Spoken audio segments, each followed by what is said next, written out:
ओम नमः शिवाय।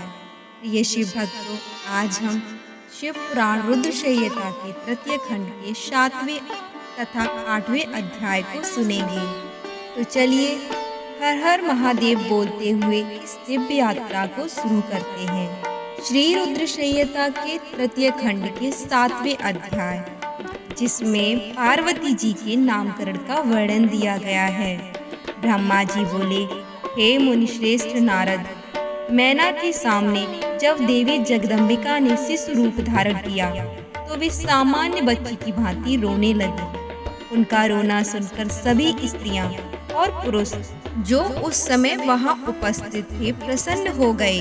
उस श्याम कांति वाली नील कमल के समान शोभित उस परम तेजस्वी सुंदर कन्या को देखकर गिरिराज हिमालय बहुत प्रसन्न हुए। तब शुभ मुहूर्त में हिमालय ने अपनी पुत्री का नाम रखने के बारे में सोचा। उस समय मैना और हिमालय बहुत प्रसन्न थे। तब देवी के गुणों और सुशीलता को देखकर उनका नाम पार्वती रखा गया। चंद्रमा की कला की तरह हिमालय पुत्री धीरे धीरे बड़ी होने लगी। पार्वती जी के अंग प्रत्यंग चंद्रमा की कला एवं बिंब के समान अत्यंत शोभायमान होने लगे। गिरिजा अपनी सहेलियों के साथ खेलती थी। पार्वती अपनी सखियों के साथ कभी गंगा की रेत से घर बनाती तो कभी कंदुक क्रीड़ा करती। खेलती खेलती वे बड़ी होने लगीं। जब वे शिक्षा के योग्य हो गईं तो आचार्यों ने उन्हें विभिन्न धर्म शास्त्रों का उपदेश देना प्रारंभ किया। उससे उन्हें अपने पूर्व जन्म की सभी बातें स्मरण हो गईं। मुनि, इस प्रकार मैंने शिव लीला का वर्णन तुमसे किया। ब्रह्मा जी मुनिश्रेष्ठ नारद जी से कहते हैं कि एक समय की बात है, तुम शिव लीला से प्रेरित होकर हिमालय के घर गए। हे नारद, तुम शिव तत्व के ज्ञाता हो और उनकी विभिन्न लीलाओं को समझते हो। तुम्हें आया हुआ देखकर हिमालय मैना ने तुम्हें प्रसन्नता पूर्वक नमस्कार किया तथा खूब आदर सत्कार किया। तत्पश्चात हिमालय ने अपनी पुत्री पार्वती को बुलाया और तुमसे तुम्हारे चरणों में प्रणाम कराया। फिर स्वयं हिमालय भी बार बार नमस्कार करने लगी और बोली, हे मुनियों में श्रेष्ठ नारद, हे ब्रह्मा पुत्र नारद, आप परम ज्ञानी हैं। आप सदैव सबका उपकार करते हैं। आप भूत भविष्य और वर्तमान जानते हैं। आप परोपकारी और दयालु हैं। कृपया मेरी कन्या का भाग्य बताएं और मुझे यह भी बताएं कि मेरी बेटी किसकी सौभाग्यवती पत्नी होगी। ब्रह्मा जी बोले, नारद, हिमालय के ऐसे प्रश्न सुनकर तुमने पार्वती का हाथ देखा और मुखमंडल को देखकर कहना शुरू किया, हे गिरिराज और मैना, आपकी यह पुत्री चंद्रमा की कला की तरह शोभित हो रही है। यह समस्त शुभ लक्षणों से युक्त है। इसका भाग्य बड़ा प्रबल है। यह अपने पति के लिए सुखदायिनी होगी, साथ ही अपने माता पिता की यश और कीर्ति को बढ़ाएगी। यह परम साध्वी और संसार की स्त्रियों में सर्वश्रेष्ठ होगी। इसका पति योगी, नग्न, निर्गुण, काम वासना से रहित, माता पिताहीन, अभिमान से रहित, पवित्र एवं साधु वेशधारी होगा। इस बात को सुनकर मैना और हिमालय दोनों बहुत दुखी हो गए। पार्वती देवी सोचने लगी कि मुनि नारद की बात हमेशा सत्य होती है। जो लक्षण नारद जी ने बताए हैं वे सभी तो शिव जी में विद्वान हैं। भगवान शिव को अपना भावी पति मानकर पार्वती मन ही मन हर्ष से खिल उठी और शिव जी के चरणों का चिंतन करने लगी। तब हिमालय नारद जी से बड़े दुखी स्वर में बोले कि हे नारद, अपनी पुत्री के भावी पति के विषय में जानकर मैं बहुत दुखी हूँ। आप कृपया मेरी पुत्री को बचाने का कोई मार्ग सुझाइए। गिरिराज हिमालय के ये वचन सुनकर, हे नारद, तुमने कहा गिरिराज, मेरी कही बात सर्वदा सच होगी, क्योंकि हाथ की रेखाएं ब्रह्मा जी द्वारा लिखी जाती हैं और कभी भी झूठ नहीं हो सकती। इस रेखा का फल तो अवश्य मिलेगा, किंतु ऐसा होने पर भी पार्वती सुखपूर्वक रहे, इस हेतु पार्वती का विवाह भगवान शिव से कर दें। भगवान शिव में ये सभी गुण हैं। महादेव जी में ये अशुभ लक्षण भी शुभ हो जाते हैं। इसीलिए गिरिराज तुम बिना विचार किए अपनी कन्या का विवाह भगवान शिव से करा दो। वे सबके ईश्वर हैं तथा निर्विकार, सामर्थ्यवान और अविनाशी हैं। किंतु ऐसा होना इतना सरल नहीं है।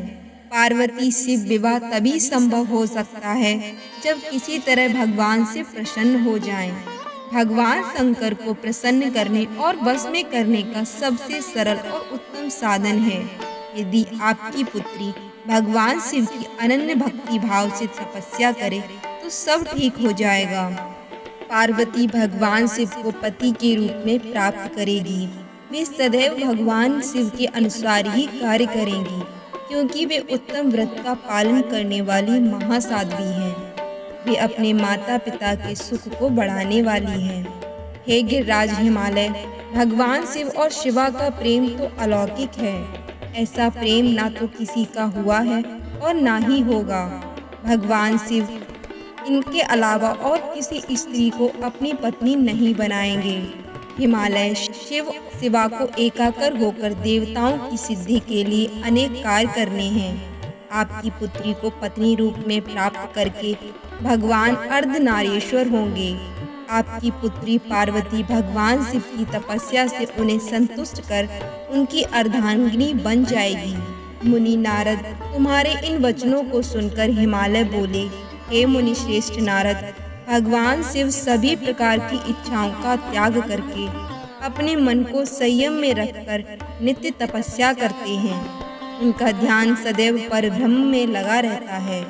भला भगवान शिव अपने मन को कैसे योग से हटाकर मोह माया के बंधनों में फंसने हेतु विवाह करेंगे। जो भगवान शिव अविनाशी, प्रकृति से परे, निर्गुण, निराकार और दीपक की लौ की तरह प्रकाशित हैं और सदैव परब्रह्म को प्रकाश पुंज तलाशते हैं, वे कैसे मेरी पुत्री से विवाह करने पर राजी होंगे। हिमालय कहते हैं, मेरी जानकारी के अनुसार भगवान शिव ने बहुत पहले अपनी पत्नी सती के सामने यह प्रतिज्ञा की थी कि वे उनके अलावा किसी और को पत्नी रूप में कभी भी स्वीकार नहीं करेंगे। अब जब सती ने अपने शरीर को त्याग दिया है तो शिवजी किसी और स्त्री को कैसे ग्रहण करेंगे।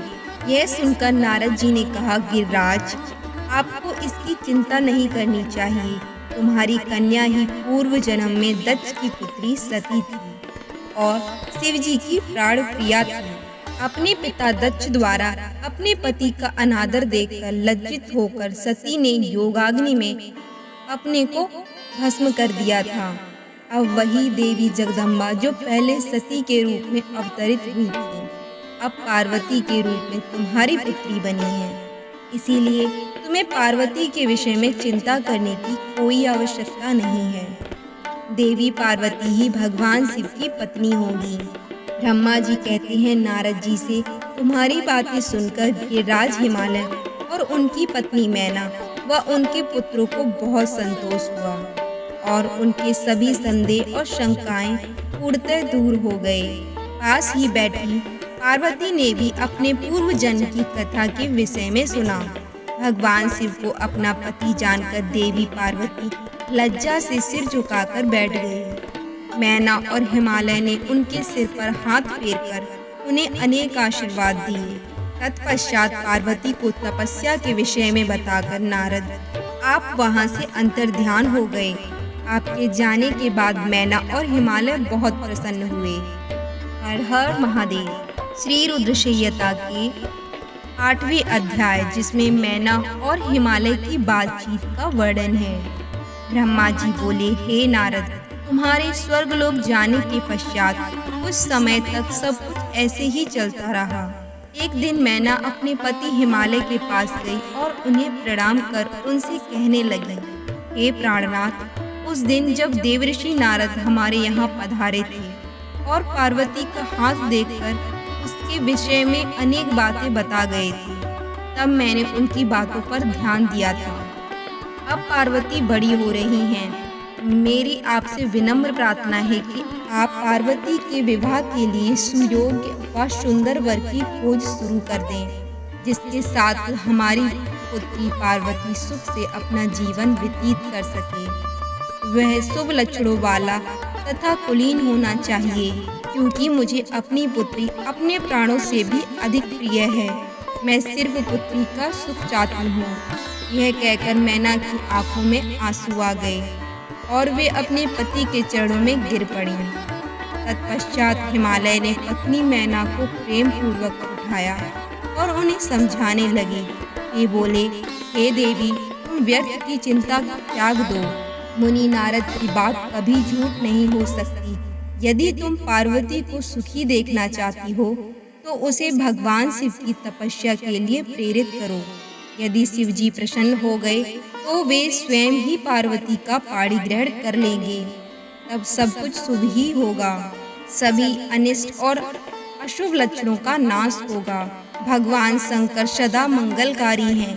इसीलिए तुम पार्वती को शिवजी की कृपा दृष्टि प्राप्त करने के लिए तपस्या करने की शिक्षा दो।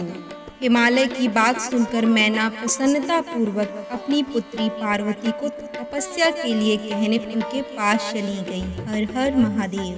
तो प्रिय शिव भक्तों, आज हमने शिव पुराण रुद्र संहिता के तृतीय खंड के 7वें तथा 8वें अध्याय को सुना। 7वें अध्याय में पार्वती जी के नामकरण का प्रसंग देखने को मिलता है।